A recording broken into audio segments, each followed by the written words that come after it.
Il sito è molto importante non solo per i solarinesi, ma è importante anche per tutto il territorio, perché per coloro che credono ancora in un briciolo di tradizione, in un briciolo di storia, questo è un punto che ci accomuna, questo sito è un punto, un luogo che ci accomuna con qualcosa che è molto più grande di noi, ed è il percorso che fece San Paolo.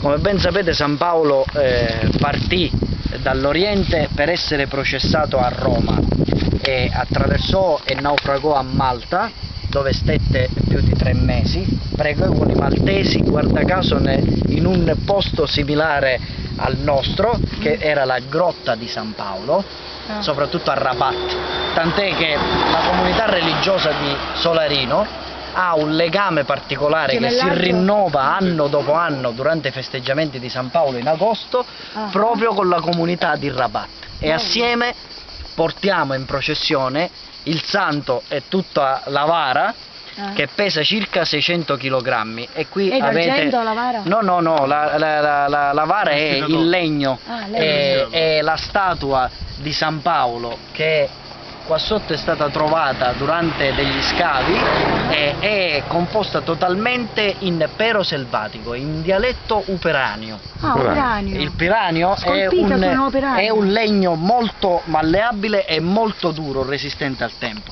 Ovviamente la statua adesso è stata restaurata un bel po' di volte, però mantiene ancora intatta quello che è il materiale originario. A che periodo risale la statua? La statua risale circa al la statua nostra 1700-1600, sì. Quindi in sostanza è molto antica, è stata ritrovata qui perché qui tutto vedete crollato. Quando è stato ritrovato all'incirca? Dopo il 1693 credo, dopo perché il terremoto. Esattamente, ci fu quel grande terremoto che distrusse la valle di Noto, e quindi Nota Antica, che colpì anche la nostra comunità allora presente, tant'è che dopo quel terremoto molti dei solarinesi abbandonarono e furono raminghi il centro dove allora si installò quella comunità, per spostarsi nell'attuale centro che voi vedete in piazza. Poi venne il principe Requisiens che dal 1700 in poi... Allora la prima comunità era qui? La prima comunità era qui e sono state trovate delle tracce. Pensate che qui nel 1899, 1901 e 1903 ci scavò Paolo Orsi. Ci sono delle relazioni custodite in un istituto a Roma. Noi abbiamo fatto anche richiesta per avere queste relazioni che arricchiranno di sicuro la nostra storia, perché per ora la nostra storia si basa su documenti ecclesiastici e sui ricordi degli anziani che noi siamo andati a rintracciare per costruire una storia tutta non nostra ma di un'intera comunità. Qui San Paolo, dopo che pregò a Malta per circa 3 mesi con i maltesi, ovviamente arrivò a Siracusa. La cosa che più inganna e quasi nessuno sa, che non arrivò direttamente a Siracusa, arrivò a Pachino, perché era solito delle navi mercantili romane sbarcare lì per fare il carico e scarico di merci, tant'è che, se ci facete caso, c'è una contrada a Pachino che si chiama San Paolo, vero? Solo che non è stata, se ne è persa ogni traccia. E pare che poi abbia continuato verso Avola, come c'è anche un po'. Che abbia continuato verso Avola, esattamente, bravissimi, esatto. Lo sanno in pochi proprio. Però lo sappiamo perché noi che siamo amanti appunto di tutta la storia anche della nostra città, la nostra comunità, quindi di queste cose siamo andati a... Dopodiché San Paolo approdò a Siracusa. A Siracusa pregò con i siracusani appunto sotto le catacombe di San Giovanni per circa 3 giorni, e qualcuno, si pensa, gli parlò di una piccola comunità cristiana che era questa, che stava soffrendo. Qui, per capire un po' meglio la storia, bisogna fare un bel passo indietro. Sapete, o se non lo sapete, nel 212 a.C. Siracusa cadde sotto l'impero romano. Prima era in mano ai greci, sotto l'impero romano. Ovviamente, così come ogni popolo conquistatore che entra mette le proprie leggi e le proprie regole. Siracusa cessò di diventare la città più bella del mondo. Siracusa era intesa come Ortigia, Sì. alcuni testi vogliono che fu una delle prime città a superare il 1.000.000 di abitanti, era pieno di maestrie, mastri e Certo. mestieri. Mm. Giustamente quando entrarono i romani, molti dei siracusani di allora si C'era spostarono Archimede. verso l'entroterra. Periodo di Archimede. Esatto, verso l'entroterra per coltivare le terre incolte, ma così come si spostarono gli schiavi di allora, Sì. si spostarono anche gli aratores, che non sono coloro che aravano la terra, ma erano coloro che avevano grossi possedimenti terrieri Ah. e colonizzarono anche questo territorio, l'entroterra.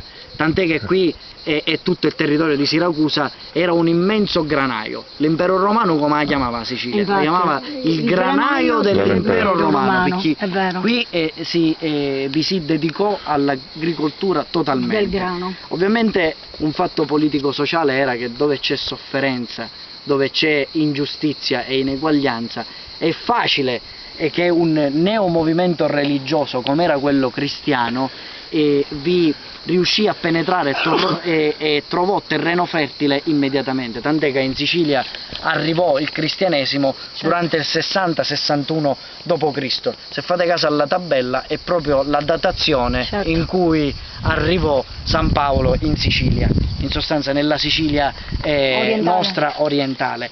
Qui sono stati ritrovati da Paolo Orsi durante gli scavi, sono stati ritrovati cadaveri seppelliti alla maniera degli antichi siculi osicani, ancora non si è ben capito, e anche Che erano in posizione fetale? esattamente in posizione fetale, con all'interno delle tombe ancora dei cimeli, monete di Costantino, sì. che fu il primo imperatore romano Negli a occhi, dichiararsi cristiano, negli occhi, esatto, e anche delle statuette di Demetra e Core, Sì. che ancora comunque persistevano nella cultura Esatto. di quel tempo. Molti utensili giornalieri, fra cui piatti e posate esclusivamente in legno. Poi giù vi farò vedere anche cos'è che è stato trovato, cos'è che è stato rinvenuto e rivalorizzato.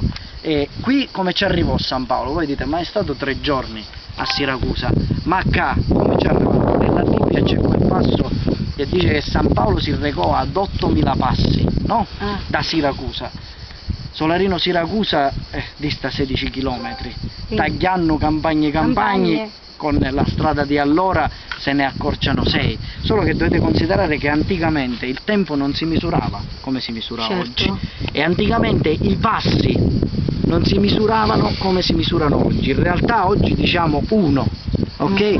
Anticamente quando c'erano i romani 1, quindi già era si doppio. mangia Era doppio. un Era passo, doppio. quindi era doppio. Era doppio. Il tempo come lo si misurava? Il tempo trascorso in un luogo, noi lo indichiamo, ha stata una giornata a Solarino, significa che ha trascorso un intero giorno o parte di esso. Dalla nascita del sole al tramonto. Esatto, invece per i romani, per gli antichi romani di allora, trascorrere una giornata in un luogo equivaleva a dire anche trascorrere un'ora in quel luogo, significava una giornata. I romani o gli antichi di allora non contavano il tempo quando un essere umano riposava, quindi durante la notte quel Certo. tempo andava in sostanza non conteggiato, quindi presumiamo diurne. esatto, presumiamo che con i mezzi di trasporto di allora, quindi cavallo e calesse e questa misurazione di tempo differente e di passi differente abbia consentito realmente a San Paolo di recarsi qua. Poi che cosa trovò? Trovò una comunità. Quando arrivò qui, San Paolo, per rinfrescare la comunità e rinfrescare se stesso, diede una pedata sul terreno e ne fece sgorgare acqua, il pozzo. E lui disse, ricordatevi queste parole perché giù vi farò vedere qualcosa. Lui disse che questa fonte sarebbe stata inesauribile.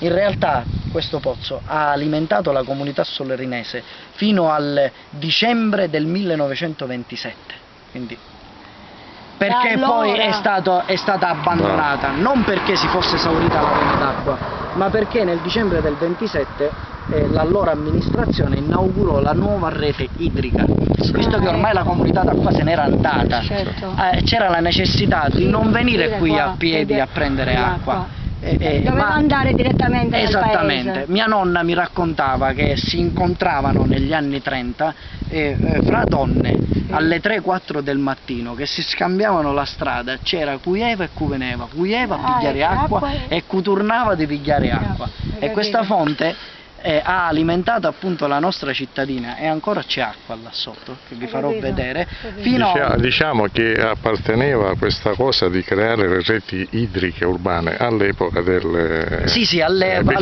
della Bonanima. Se tu vedi i tombini, i tombini anche ad Avola ancora hanno il fascio, eh? Sì. No, qua non tanto. Dalle nostre parti c'è la sua parte, bravo, ma Qua la come rete idrica nuova è stata fatta, mi pare, negli anni 60, anni 70.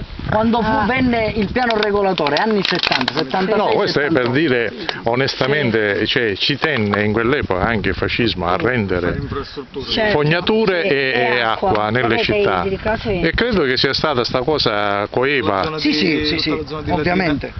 Sì. La zona di Latina cioè era palude. Lì è stato Sì, vabbè, chi si- Lentini, certo. Poi ovviamente San Paolo andò a riposare qua di fronte alla grotta di San Paolo.